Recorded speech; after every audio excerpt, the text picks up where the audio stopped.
الحمد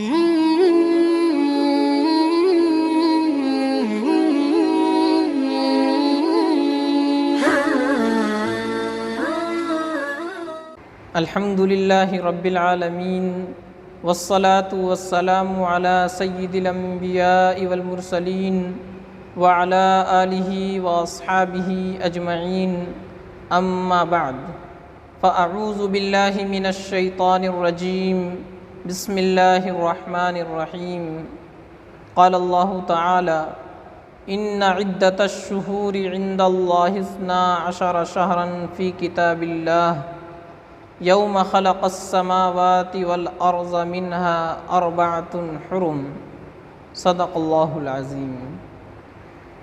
میرے محترم بزرگوں اور عزیز دینی بھائیوں، اللہ تبارک و تعالی نے ہمیں ایسا مذہب عطا فرمایا ہے جو ہماری آپ کی اور پوری انسانیت کی زندگی کے ہر موقع پر رہنمائی کرتا ہے، ہر موقع پر تعلیم دیتا ہے کہ اس موقع کو کس طرح گزارنا ہے۔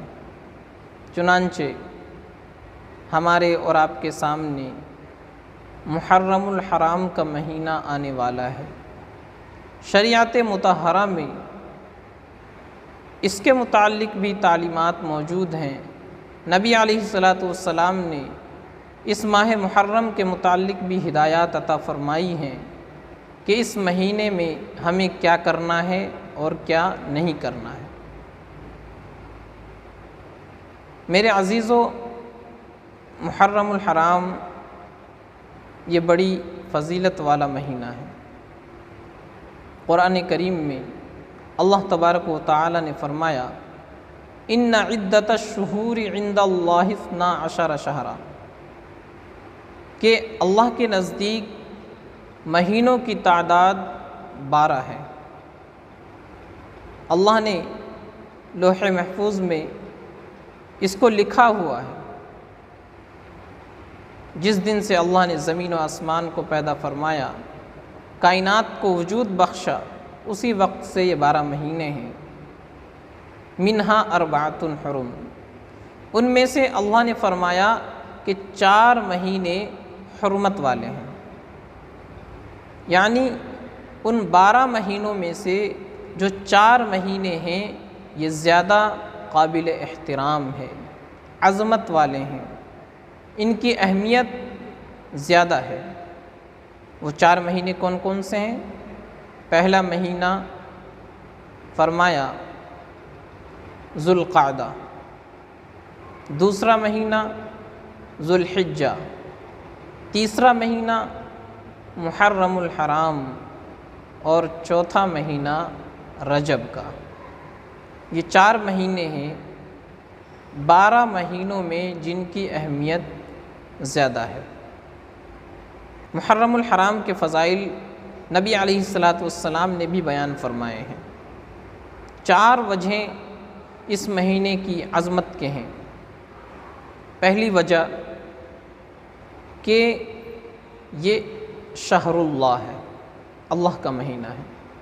نبی علیہ الصلاۃ والسلام نے بیان فرمایا کہ رمضان المبارک کے بعد سب سے زیادہ فضیلت شہر اللہ کے روزے کی ہے، اللہ کے مہینے کے روزے کی ہے، اور وہ اللہ کا مہینہ محرم کا مہینہ ہے۔ دوسری وجہ اللہ کے نبی علیہ الصلاۃ والسلام نے بیان فرمایا کہ رمضان المبارک کے بعد جتنے بھی نفلی روزے رکھے جاتے ہیں ان تمام روزوں میں سب سے افضل روزہ محرم کا ہے۔ تیسری وجہ کہ اللہ نے اس مہینے کو 4 حرم، جو 4 حرمت والے مہینے ہیں ان میں سے ایک قرار دیا۔ اور چوتھی وجہ اس مہینے کی عظمت اور فضیلت کی یہ ہے کہ اس مہینے سے ہی اسلامی سال کا آغاز ہوتا ہے۔ ہجری سال کا پہلا مہینہ محرم ہے، اسلامی کیلنڈر یہیں سے شروع ہوتا ہے، محرم الحرام سے۔ تو یہ فضیلتیں اور عظمتیں اس مہینے کی ہیں۔ اب رہی یہ بات کہ ہمیں اس مہینے میں کیا کرنا چاہیے اور کیا نہیں کرنا چاہیے۔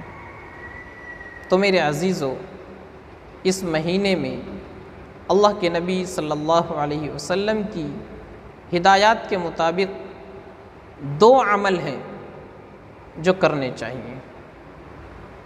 روایات سے، احادیث سے، اللہ کے نبی صلی اللہ علیہ وسلم کے عمل سے صرف 2 چیزیں ثابت ہیں۔ نمبر 1، اس مہینے میں روزہ رکھنا۔ اللہ کے نبی علیہ الصلوۃ والسلام نے متعدد حدیثوں میں اس مہینے کے روزوں کی فضیلت بیان فرمائی ہے۔ فرمایا کہ محرم الحرام کے مہینے میں ہر دن کا روزہ 30 دن کے روزے کے برابر ہے۔ یعنی محرم میں آدمی 1 دن کا روزہ رکھے گا تو اسے 30 دن کے روزے کا ثواب ملے گا۔ یہ تو پورے مہینے کی عمومی فضیلت ہے۔ پھر اس مہینے کی 10ویں تاریخ، جسے یوم عاشورہ کہا جاتا ہے، اس کی مستقل ایک فضیلت ہے۔ نبی علیہ الصلوۃ والسلام نے فرمایا کہ عاشورہ کے روزے کے متعلق مجھے اللہ سے امید ہے کہ اللہ اس روزے کو گزشتہ 1 سال کے گناہوں کا کفارہ بنا دیں گے۔ تو عمومی فضیلت تو پورے مہینے کے روزے کی ہے، اور خصوصی فضیلت 10ویں تاریخ کی یوم عاشورہ کے روزے کی ہے۔